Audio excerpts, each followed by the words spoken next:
I am recording the beginning part of a video that I recorded the beginning. I'm so tired.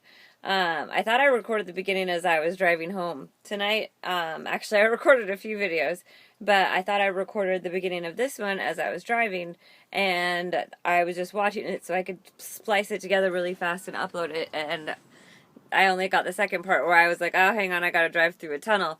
So this video, I was just driving and I was thinking, I think I figured something out because I was thinking about INFJs and I was thinking about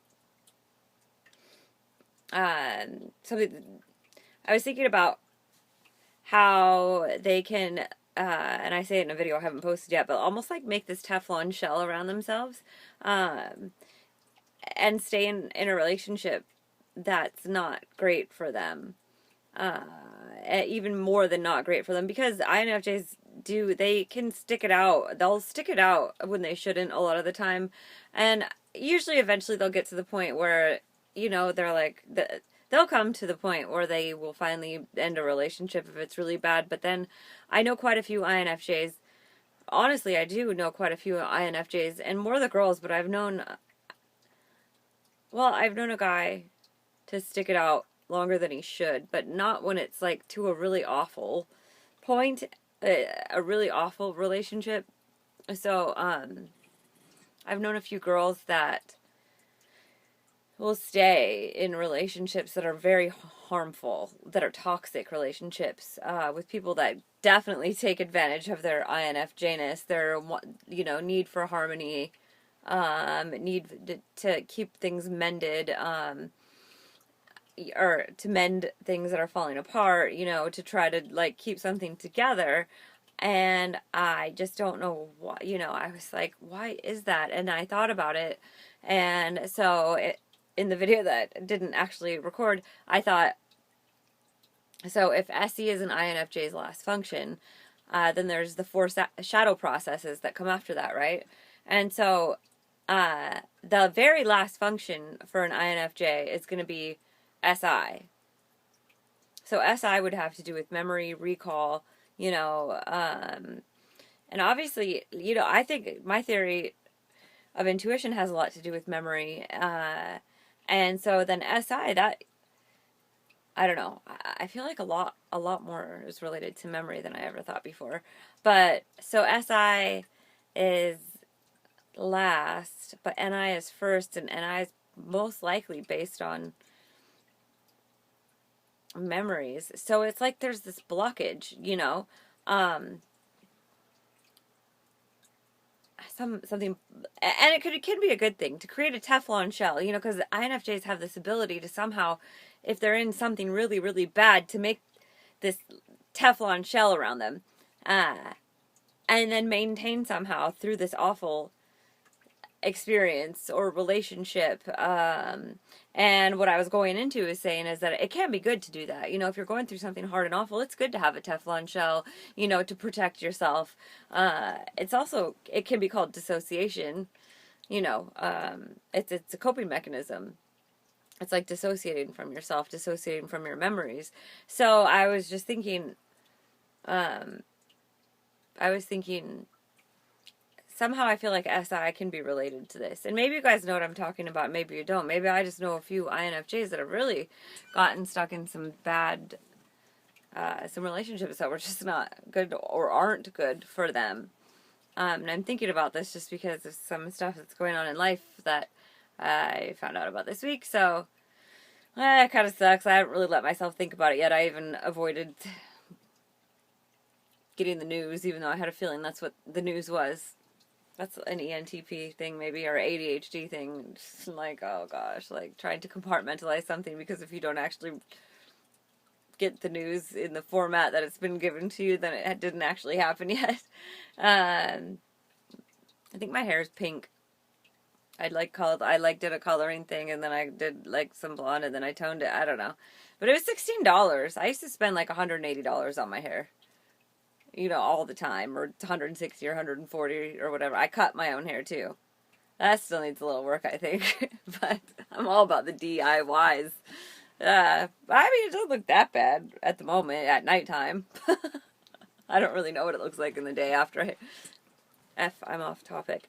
So back to the original point. I was saying that, having a Teflon shell can be a good thing, but it can also be a bad thing.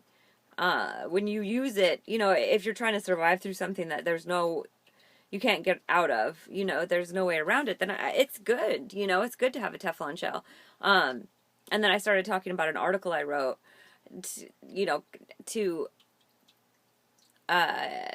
to try to give a demonstration of what I was talking about, how it can be a good thing. And I wrote an article, and I don't like the title. They picked a title for that article. Sometimes I got to keep my own titles, but it is basically about the easy button of life, and I called it the easy button of life. And I think that's far enough of where I think I'm caught up now. But this is about INFJs, but I kind of go off on a little segue because that's what I do, but then it all wraps back around and there's a reason for it. But I was just trying to figure out, like, why, like, what part of the process is responsible for an INFJ.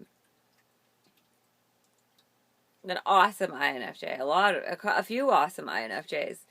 Being in something for a very long time, that is just, ugh. So, that will lead into the part of where I started recording again, I hope. Oh, and I forgot one thing. I started the article with a quote. My Easy Button article, I started it with a quote by Martin Luther King Jr., and the article is kind of based around that. So, that's what I was trying to give the first part of the quote, and then I started to drive through the tunnel. Okay, out of the tunnel. So the quote is by Martin Luther King Jr., and it's, "The ultimate measure of a man is not where he stands in moments of comfort and convenience, but where he stands in times of challenge and controversy." And I used to write, I was working in corporate America, getting beat the hell down, only chick with my job.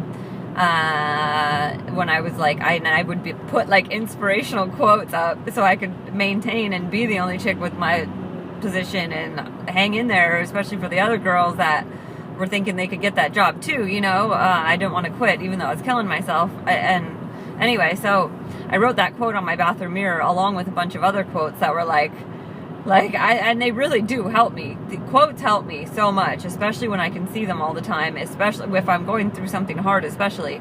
So anyway, in my article I say, my short-term memory is often lacking, so I wrote it on the bathroom mirror with dry erase, and then I read it, and finally I had this realization. It just smacked me. It smacked me in the face, like, one morning. Life's not supposed to be easy, but I have thought it is supposed to be. And so when anything bad happens, because bad stuff's always bad, that's how, my life has been, crazy for a lot of reasons that weren't controllable, but it's like I was always still waiting for the day that it would stop being like that. Like, I felt like my whole life I've been waiting for the other shoe to drop in one way or another. And I realized that if I changed my thinking to the other shoe is going to drop, it will always drop. The other shoe is always going to drop. How are you going to live your life knowing that? Are you going to be just apprehensive and fearful? Because the other shoe will drop. That is life, so you can live peacefully in the eye of the storm instead of being apprehensive and fearful of what shoe it's going to be, how heavy it's going to be, how big of a sound it's going to make. If you just tell yourself, look, life's hard, and I got to figure out how to live in the eye of the storm peacefully. That's just where I came up with that, right? And it really has changed my life. It has. Realizing that changed my life. It's one of many things that changed my life, but that was a big turning point. And it was a relief to know that, okay, this is just life, and I can handle it. I have so far, one way or another.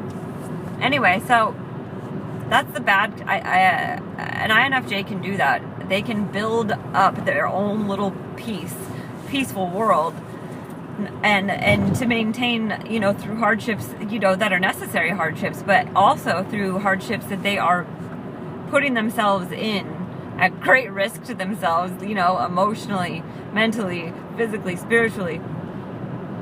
And they seem fine inside of it, but I don't think anybody I don't think anybody can be fine inside of it, you know.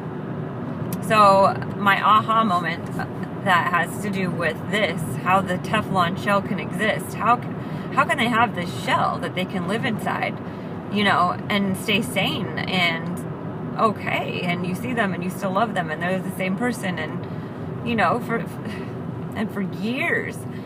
And I think this is it. I think so much has to do with memory, the way our memories work, you know, because my theory of intuition is all about memory. And so anyway, if an INFP has SE as their last function out of the 4, that means out of the 4 shadow processes, SI is going to be last.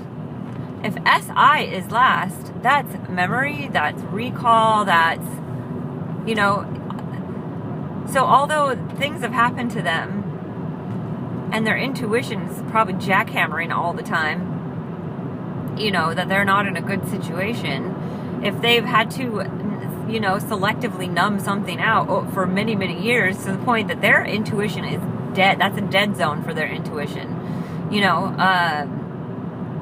and then there's like that loyalty thing, and like, I don't even know, honestly, I don't want to cry right now. I'm not going to cry. I don't know.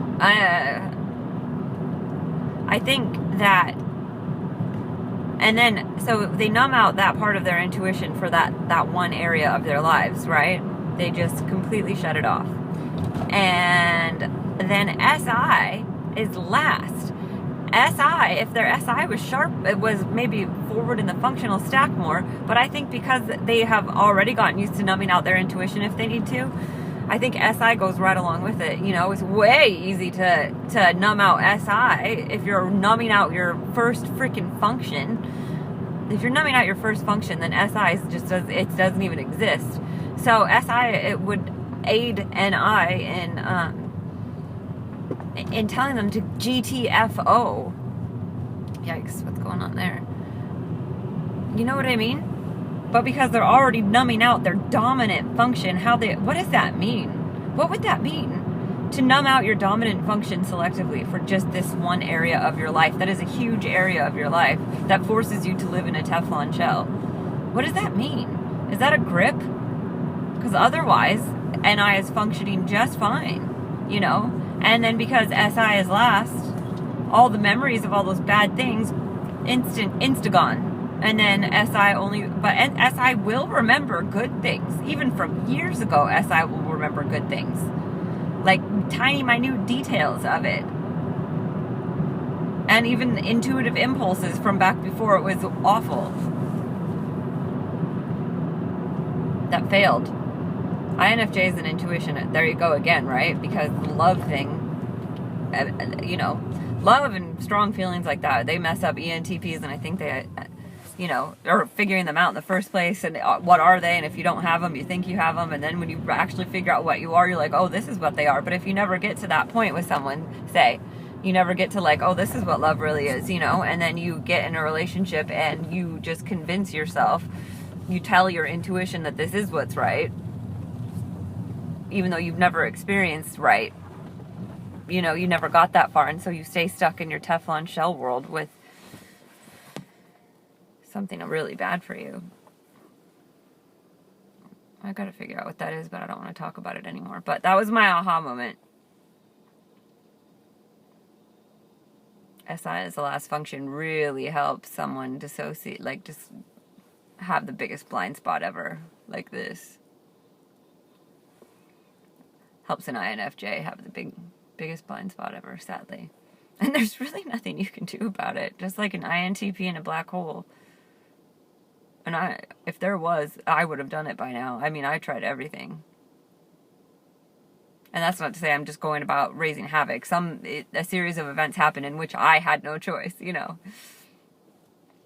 And many people were like, you gotta go fix this. And I tried.